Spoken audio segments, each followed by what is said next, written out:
perfeito amor lança fora todo medo. Jesus na sua vida, todo medo é lançado fora. Jesus na sua vida, Ele é a diferença, né? Entre aqueles que servem e aqueles que não servem. Jesus na sua vida é o diferencial, é aquele algo a mais. Você crê nisso?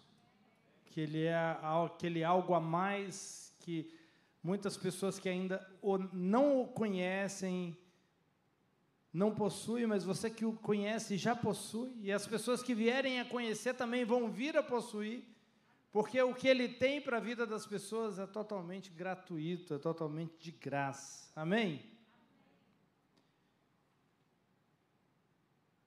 Nós vamos ler um texto que está em João capítulo 8, verso 1.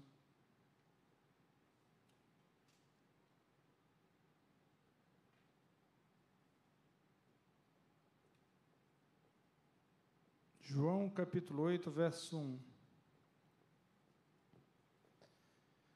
O texto diz o seguinte: Jesus, porém, foi para o Monte das Oliveiras e pela manhã cedo tornou para o templo, e todo o povo vinha ter com ele.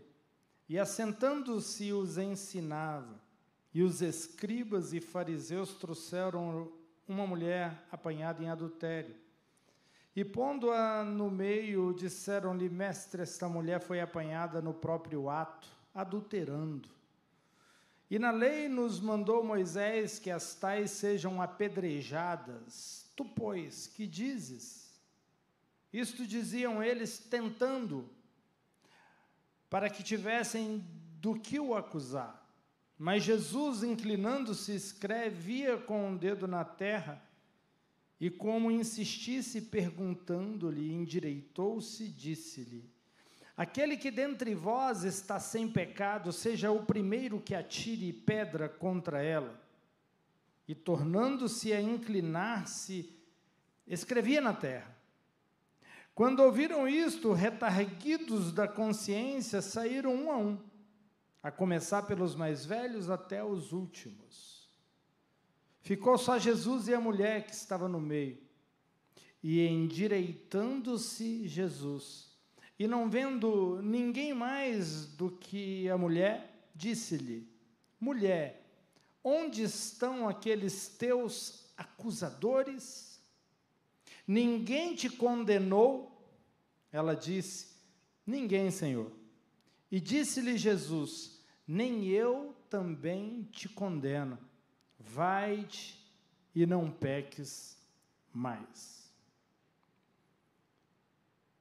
Esse episódio ele é muito importante para a gente entender o que a religião faz com as pessoas e o que a graça faz com as pessoas. O que os religiosos fazem com as pessoas e o que Jesus faz com as pessoas. A religião, muitas vezes, ela se coloca numa porta, impedindo que pessoas entrem no reino de Deus. Não entram e também não permite que entrem. Ou seja, eu não vou para o inferno sozinho, você vai comigo. Se eu não entrei, você também não vai entrar. Esse episódio aqui, ele acontece próximo do templo. Jesus estava ensinando o Evangelho. Jesus estava falando sobre o Evangelho da graça. E o ensino de Jesus, os ensinamentos de Jesus para os pecadores era como um alívio. Os ensinos de Jesus para os pecadores eram uma cura. Os pecadores recebiam os ensinamentos de Jesus como algo, uau, que peso, que tonelada esse homem está tirando das minhas costas. Mas esse mesmo ensinamento que trazia leveza para algumas pessoas, trazia ódio para outras pessoas. Os doutores da lei, os religiosos, a religião da época, não gostavam dessa mensagem de Jesus. Na verdade, eles perseguiam Jesus por causa dessa mensagem. Essa mensagem os agredia em sua religiosidade, os agredia em sua performance, em sua crença, naquilo que estava enraizado em suas mentes como verdade.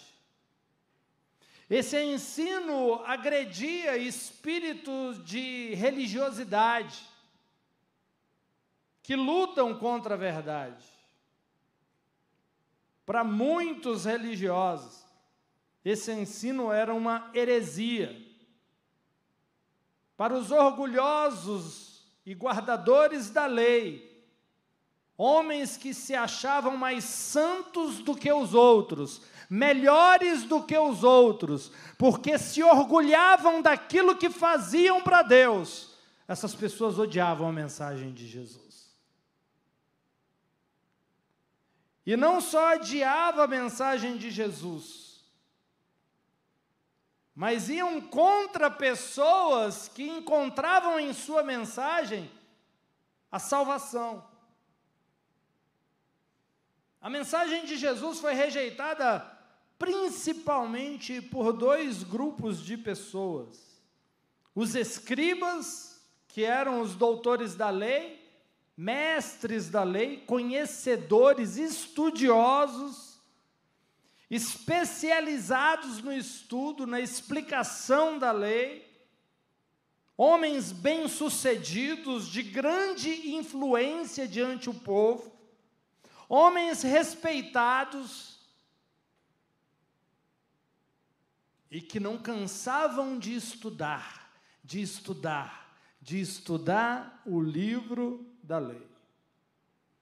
O segundo grupo de pessoas que rejeitava a mensagem de Jesus eram os fariseus, os religiosos, aparentes.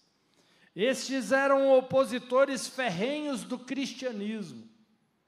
Eram fanáticos, hipócritas, manipulavam a lei para o interesse próprio, pessoal. Viviam uma religiosidade de aparências. Por fora parecia algo, mas por dentro havia morte, havia destruição. Jesus, ele disse em Mateus 23, verso 27, ai de vós, escribas e fariseus, hipócritas, pois que sois semelhantes aos sepulcros caiados, que por fora realmente parecem formosos, mas interiormente estão cheios de ossos, de mortos e de toda imundícia. Assim também vós, exteriormente, pareceis justo aos olhos dos homens, mas interiormente estão cheios de hipocrisia e de iniquidade. Eles não gostavam de ouvir uma mensagem dessa. Porque a mensagem de Jesus não só contradizia o modo de vida desses homens, mas Jesus, por muitas vezes, os confrontou com palavras pesadas desse nível. Eles se achavam perfeitos. Eles se achavam muito certinhos, muito bonitinhos. Eles jamais acreditariam que estavam debaixo de maldição. Logo eles, estudiosos. Olha, mas eu estudo demais, eu leio demais, eu oro demais, eu oro o dia inteiro, eu faço isso. Eles se orgulhavam de suas obras, de sua capacidade, eles se orgulhavam de si mesmos, eles eram ensimesmados, eles tinham um Deus que era o próprio ventre. Todo religioso se adora.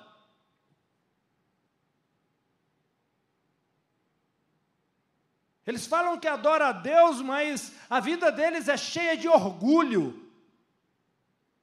Eles se orgulham de sua performance, eles se orgulham de seu comportamento, eles se orgulham da sua forma de agir, eles se orgulham daquilo que são capazes de fazer. Eles olham para si mesmos, adoram o espelho.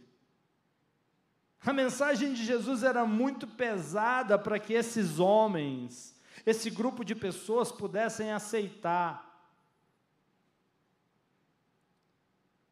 Entenda, Jesus veio tirar todos os homens de debaixo da maldição da lei. Mas esse grupo de pessoas se achavam perfeitas demais para estar debaixo de qualquer tipo de maldição. E se tornaram inimigos de Jesus, e a partir daí era uma perseguição. Cada vez que Jesus estava pregando em um lugar, para uma multidão, e aqueles grupos de religiosos, para ouvir o que Jesus estava falando, agora a gente pega ele, agora ele fala uma heresia e a gente tem do que o acusar. Agora, eles iam para lá para poder criticar a pregação de Jesus. Todo religioso gosta de criticar a pregação. Todo religioso tem críticas a pregações que vai contra o seu orgulho e a sua religiosidade.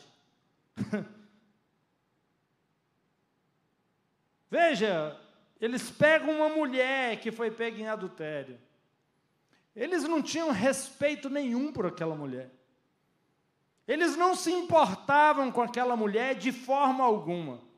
Eles queriam apenas pegar Jesus, mesmo que para isso fosse necessário usar uma pessoa, de forma injusta, de forma...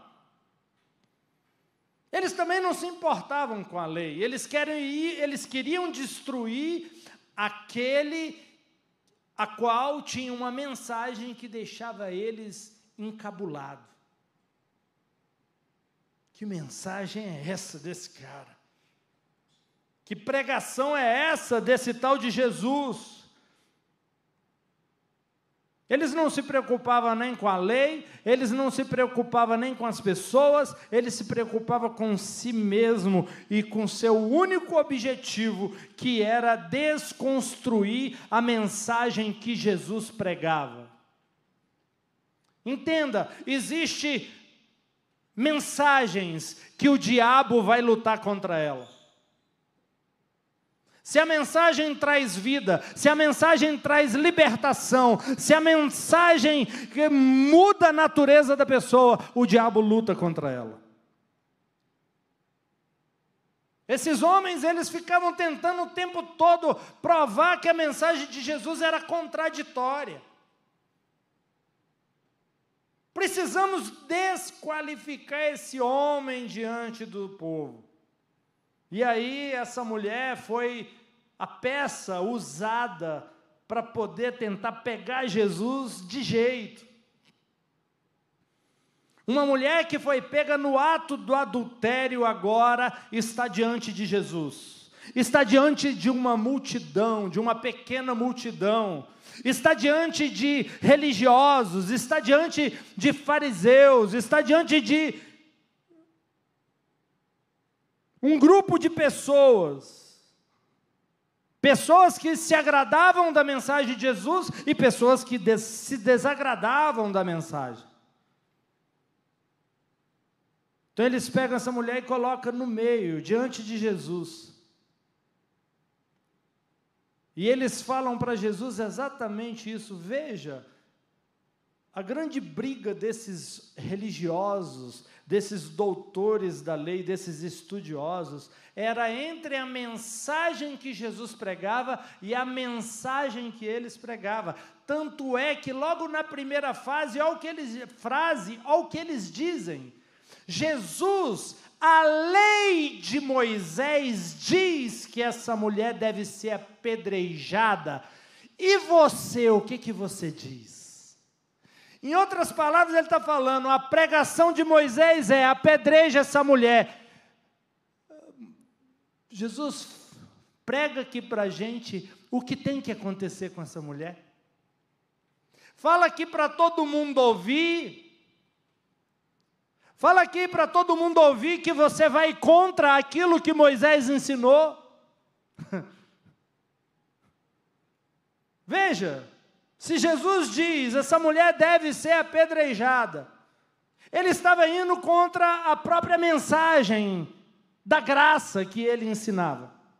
Se Jesus diz, não apedreje, eles diriam, ele está quebrando a lei de Moisés. Veja, eles colocam Jesus em uma situação que, se ele fala apedreje, ele era condenado. Se ele fala não apedreje, ele também seria condenado. Eles queriam pegar Jesus se contradizendo ou quebrando a lei. Se ele se contradizer, ele entra em descrédito. Se ele quebrar a lei, ele também entra em descrédito, porque ninguém mais vai seguir esse homem que quebra a lei de Moisés. E Jesus, de início ele não responde. Ele se abaixa e escreve no chão. Ele passa o dedo no chão. Lembra que eu falei aqui no início que ele estava ministrando, ele estava pregando próximo do templo. Próximo do templo é um lugar onde tem muitas pedras, muitas rochas. Jesus estava passando o dedo na pedra, passando o dedo na rocha.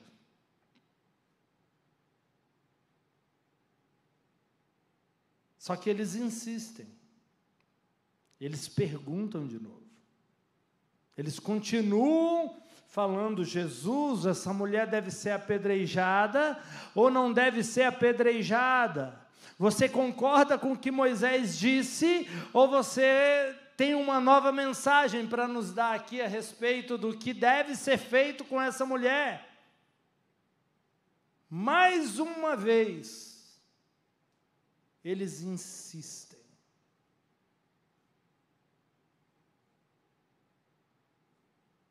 Só que eles não tinham o conhecimento realmente de quem era aquele homem que estava ali. Eles não tinham conhecimento realmente daquele Jesus que estava ali. Eles estavam falando eles estavam achando que estavam falando simplesmente com um pensador, um mestre, um senhor, um estudioso também, ou um profeta. Não!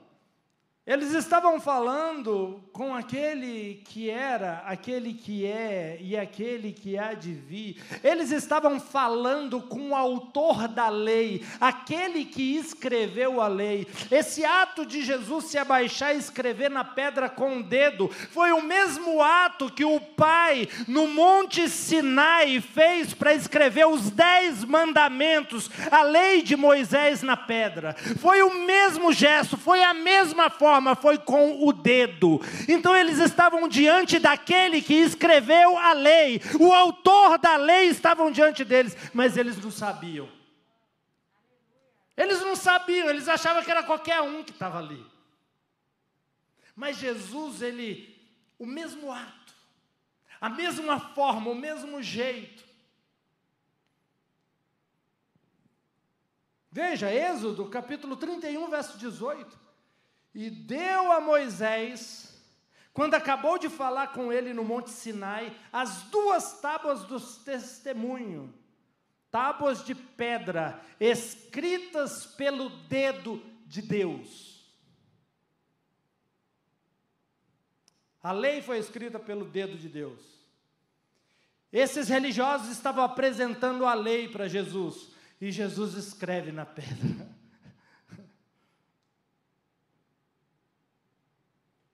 Eles tinham a ousadia de falar com o autor da lei, sobre a lei. Aquele que escreveu, o autor da vida. Mas Jesus, ele nem se contradiz, e ele também não quebra a lei. Na verdade, ele usa a lei contra os religiosos. E dessa forma ele protege aquela mulher. E ele diz: se existe alguém sem pecado aqui neste lugar, pode apedrejá-la.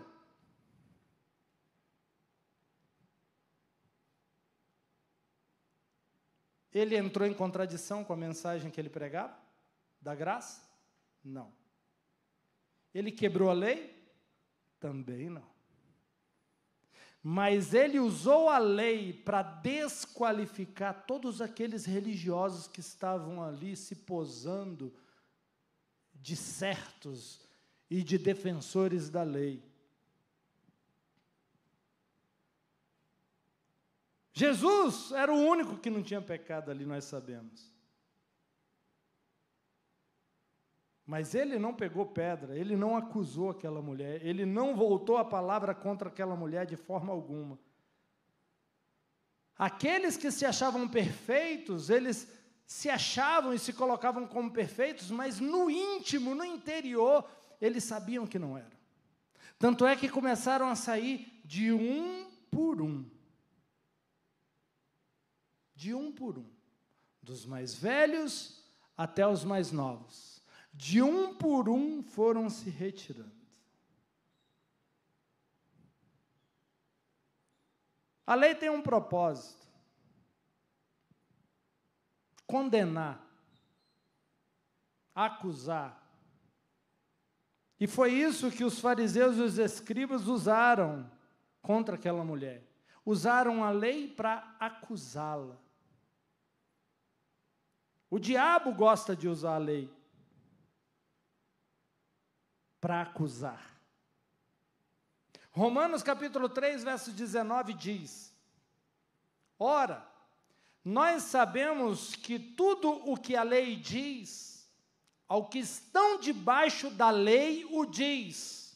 Ei, a lei só diz para aqueles que estão debaixo da lei, apóstolo Paulo está falando. Tá? Tudo que a lei diz, aos que estão debaixo da lei o diz, para que toda boca esteja fechada e todo mundo seja condenável diante de Deus. Por isso, nenhuma carne será justificada diante dele pelas obras da lei, porque pela lei vem o conhecimento do pecado. Apóstolo Paulo está dizendo o seguinte: ninguém, nenhuma pessoa, nenhum homem, nenhuma mulher pode ser justificado diante de Deus pelas obras da lei, porque a lei simplesmente condena as pessoas, expõe o pecado. Não foi isso? Quando eles colocaram a lei e aquela mulher no meio daquela multidão, ela não ficou condenada aos olhos dos homens? Então, o que o apóstolo Paulo está dizendo em Romanos capítulo 3, verso 19, está certo. Eles usaram a lei para trazer o conhecimento do pecado. E é isso, essa é a essência para a qual a lei foi criada, para que o homem conheça o pecado, e ele veja que precisa de um Salvador, ele tenha consciência que ele está condenado, e que ele precisa de alguém justo para que o justifique, porque por sua própria capacidade, ele jamais vai conseguir fazer isso. E eles estão saindo, e o que Jesus faz? Ele escreve na pedra de novo. Pela segunda vez, Jesus abaixa e escreve com o dedo na pedra. Quantas vezes os 10 mandamentos foram escritos no Monte Sinai? 2. A primeira, escreveu, Moisés desceu do monte, viu a idolatria do povo, ficou irado e quebrou. Quebrou as tábuas da lei. Na verdade, Moisés foi o primeiro a quebrar a lei, né? Literalmente. Ele teve que subir no monte novamente e falar: Deus, é o seguinte, Eu não aguentei. E ele protegeu o povo diante de Deus. Deus falando, eu vou destruir esse povo. E vou começar uma nova nação a partir de ti. Esse povo é idólatra. Veja lá, está adorando um bezerro de ouro. Eu tirei a riqueza do Egito, coloquei na mão dele, agora eles derreteram o ouro, fizeram um bezerro. Estão falando que foi esse bezerro que tiraram eles do Egito. Eu vou matar todo mundo. Moisés, Senhor, não faça isso. Como que as outras nações vão te conhecer se você fizer isso? Veja, Moisés aconselha Deus, mas quando ele desce com os 10 mandamentos e vê com os olhos, ao vivo e a cores, o que o povo estava fazendo, ele perde a paciência e quebra. Aí tem que subir de novo, para escrever novamente os 10 mandamentos. Então, por 2 vezes o dedo de Deus escreveu a lei. Por 2 vezes Jesus, nesse episódio, ele passa o seu dedo na rocha, na pedra, como se ele estivesse repetindo o ato do Monte Sinai, quando ele escreve a lei por 2 vezes. Você conhece a história. Moisés não só quebrou a lei, depois ele mandou matar um monte de gente, de raiva. Falou, meu Deus, esse povo é terrível. E aquela mulher fica sozinha com Jesus. Todos saíram. Olha, quando a graça entra na vida de uma pessoa, os religiosos e os acusadores vão embora. Porque não há acusação e nem condenação para aqueles que estão em Cristo Jesus. Não há condenação. A religião, os religiosos não podem acusar aqueles que estão em Cristo, porque eu sou justiça de Deus em Cristo Jesus. Em Cristo Jesus eu sou justo. Então perceba, os religiosos foram embora, porque a graça estava ali em pessoa. Jesus é graça. A graça não é algo, a graça não é um evento, a graça é uma pessoa. Você hoje tem dentro de você o Espírito da graça. O Espírito Santo é o Espírito de Cristo, é o Espírito da graça. Ele testifica que você é filho de Deus, que o seu nome está escrito no livro da vida, e que você é herdeiro de Deus, e co-herdeiro de Deus em Cristo, de todas as coisas. De todas as coisas. O Espírito da graça está dentro de você aí agora. Então veja, todos saíram. Nenhum acusador fica quando a graça se manifesta na vida de alguém.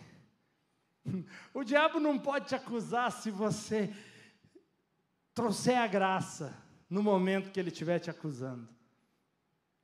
Essa mulher estava sendo condenada e de repente a graça se manifesta. Ele olha para cima e diz para essa mulher, onde estão os seus acusadores? Ela olha para um lado, olha para o outro, chorando, e disse, não ficou nenhum.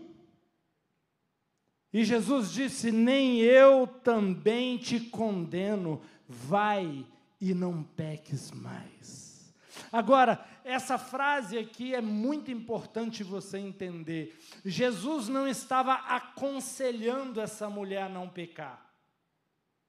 No original, quando ele diz, vai e não peques mais, ele não está aconselhando ela a ter uma vida diferente. Ele está empoderando ela para não voltar àquela prática anterior. Porque a graça faz com que você deixe de ser escravo do pecado. Na lei você é escravo do pecado. Na graça, o pecado não terá domínio sobre vós. E é isso que a graça está dizendo para essa mulher: ei, mulher, a partir de agora você vai e não vai pecar mais, porque o que você recebeu aqui vai mudar o seu caráter, vai mudar a sua natureza, vai mudar a sua vida, e você vai ter uma vida completamente diferente por causa daquilo que você recebeu aqui. A graça transforma o caráter de qualquer pessoa.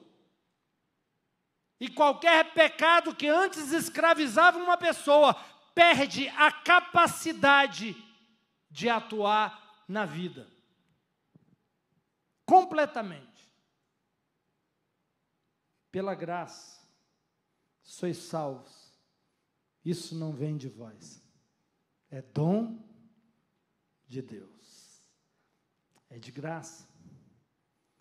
Jesus remove a condenação que aqueles homens colocaram. Gente, Jesus tira a condenação. A graça tira a condenação que a religião coloca. Religião é a melhor coisa para colocar carga nas costas das pessoas, peso na vida das pessoas, culpa na vida das pessoas. Jesus, ele remove essa carga, ele remove o fardo, ele remove a culpa, ele remove a condenação, ele remove o não merecimento, ele remove quando a pessoa diz: eu não sou capaz. Não, você é capaz, porque o meu poder se aperfeiçoa na sua fraqueza. Eu não sei se eu dou conta. Você dá conta sim, porque não mais vive em você, mas eu vivo em você a partir de agora. Romanos 8, verso 1. Portanto, agora nenhuma condenação há para os que estão em Cristo Jesus, que não andam segundo a carne, mas segundo o Espírito. A aliança do Espírito, a aliança da graça. Aqueles que andam segundo o Espírito, não há condenação para essas pessoas. A condenação da lei não atua, não chega, não toca na vida de alguém que não anda mais debaixo da carne, da condenação da lei e do pecado. Vocês estão me entendendo?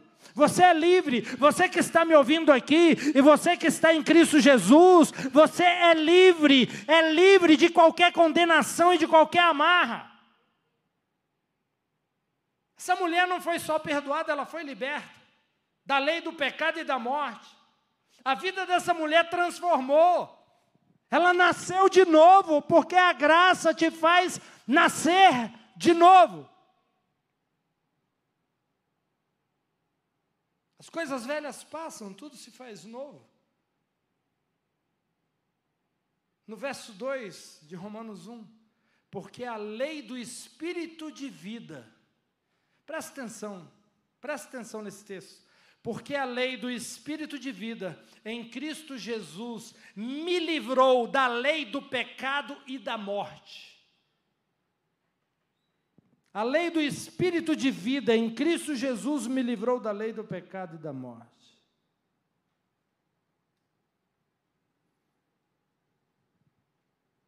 Não há condenação para aqueles que estão em Cristo Jesus. Jesus não tem condenação para ninguém. Jesus não condena ninguém. Ele veio salvar o mundo, ele não veio condenar o mundo. E Deus amou o mundo de tal maneira que mandou seu Filho unigênito para condenar todo mundo e fulminar que está cometendo. Não foi para isso que ele veio. Não há condenação. O bispo pregou aqui no domingo, quando Jesus estava sendo espancado ali. Aquelas pessoas espancando ele, pedaço de carne saindo e sendo jogado longe por causa daquele chicote com ferros, com bolas de ferro, com ossos, que grudavam e eles puxavam e vinha junto com o chicote pedaços das suas costas. E Jesus olhava para aqueles homens que estavam espancando ele e os amava. a ponto que eles ficaram constrangidos e colocaram uma venda nos olhos dele. Não dava para bater naquele homem, não dá para bater em alguém que mesmo apanhando te ama. Ninguém vai entender isso, os religiosos não podem entender isso. Humanamente não há como discernir isso. É um amor que não se explica, é um amor que não se compra. Se o amor de Deus fosse comprado, se o amor de Deus fosse por merecimento, Jesus estaria odiando essas pessoas que estavam chicoteando ele. Mas ele os amava, a ponto de falar: tampe os olhos desse homem. É muito constrangedor como ele nos olha. Ele nos ama enquanto apanha. Essa é a graça. Isso é a graça. Não tem nada a ver com o que você fez. Tem a ver o quanto você está disposto a receber desse amor para viver um relacionamento com Ele. Esse é o amor de Cristo por você.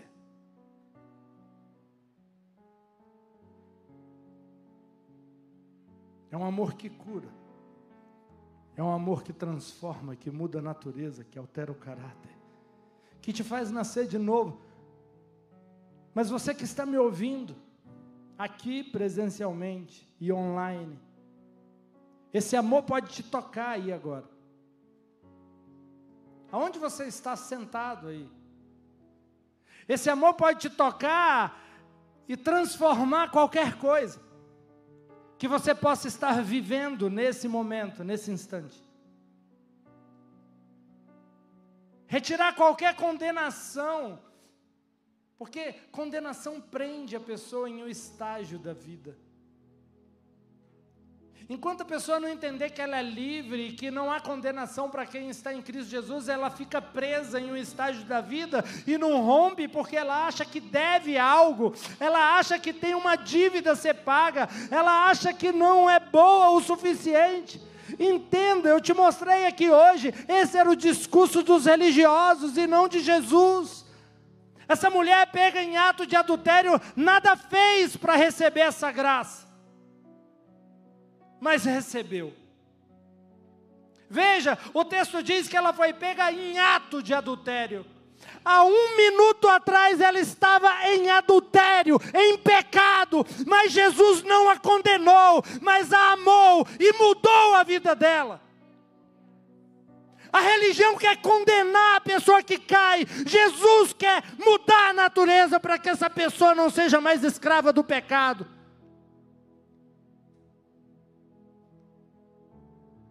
Ele pode mudar qualquer coisa na sua vida. Ele pode mudar o seu caráter, a sua natureza. Ele pode mudar tudo. Seus pensamentos, seus desejos, seus instintos.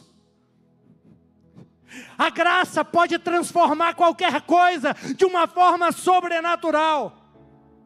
A graça pode curar, pode pegar essa enfermidade, esse diagnóstico e mandar de volta para o inferno de onde ele veio. Não existe diagnóstico que a graça não possa cancelar, alterar, modificar. Essa mulher estava condenada à morte. E ela recebe a oportunidade de escrever uma nova história, de levar uma nova vida. Você também tem essa oportunidade aqui. Você também tem essa oportunidade hoje. Não importa o quanto foi errado daqui para trás. Se Jesus está entrando na sua vida, se essa mensagem está chegando na sua vida hoje de uma forma diferente, é momento de mudança. É momento de transformação. É momento de vitória. Existe um novo capítulo escrito pelo dedo de Deus a respeito de você. Existe algo novo, bom, perfeito e agradável da parte de Deus para a sua vida, que pode começar nesse instante. que pode começar agora.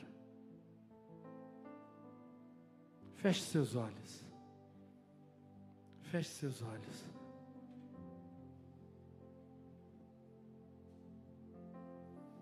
Fique de pé no seu lugar.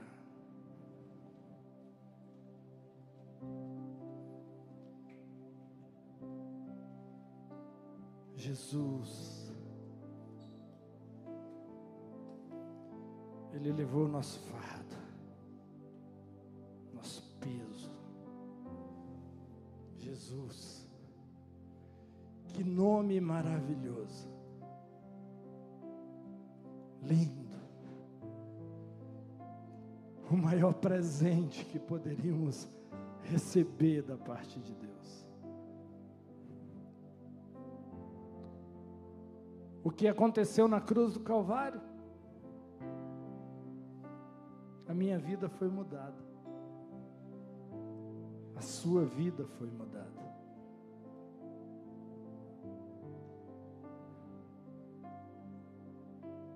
A cada sofrimento, a cada chagas aberta, a cada ferida, a cada pancada, a cada humilhação,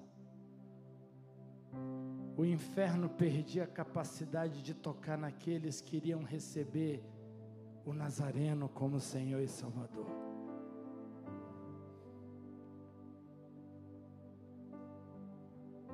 Quanto mais o feriam, mais o inferno perdeu a capacidade de te ferir.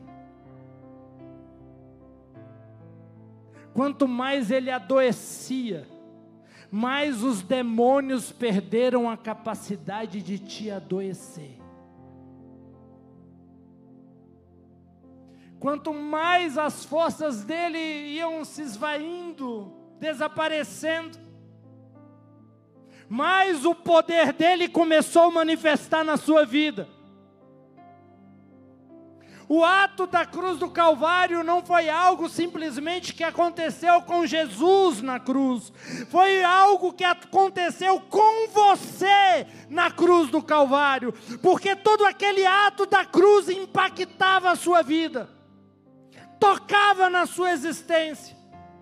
Tocava em quem você é. Mudava a sua natureza. Limpava os pecados. Escrevia o seu nome no livro da vida. Te dava uma nova história, te qualificava para receber o Espírito Santo. O inferno achava que estava vencendo, o inferno achava que estava tendo uma vitória na cruz, mas ao terceiro dia, um brado do céu foi dado, Jesus ressuscitou, Jesus ressuscitou.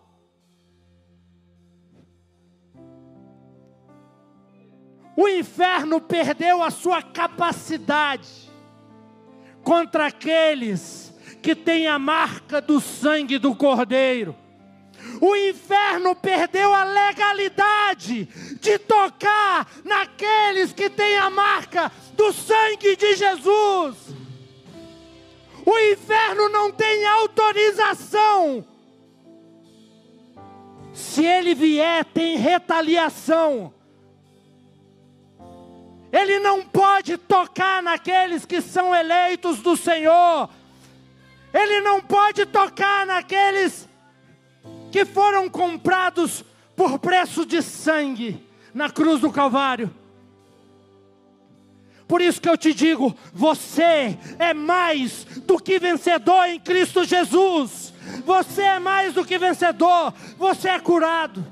Eu cancelo essa enfermidade. Eu cancelo esse diagnóstico.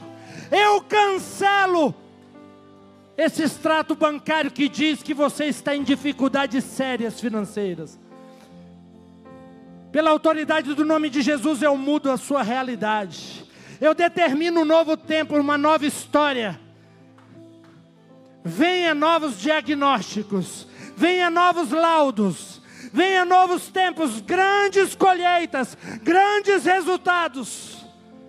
Em nome de Jesus. Tudo aquilo que Ele conquistou na cruz do Calvário, eu libero sobre a sua vida. Em plenitude, de forma completa. Corpo, alma, espírito. você, suas emoções, sua vida financeira, sua vida emocional, seu cônjuge, seus filhos, seu corpo, sua saúde. Ei, seja tocado pela virtude da cruz do Calvário e receba a vida que está nele. Seja curado em nome de Jesus. Seja curado em nome de Jesus. Onde há necessidade de cura, seja curado em nome de Jesus. Onde há necessidade de vida, receba a vida em nome de Jesus.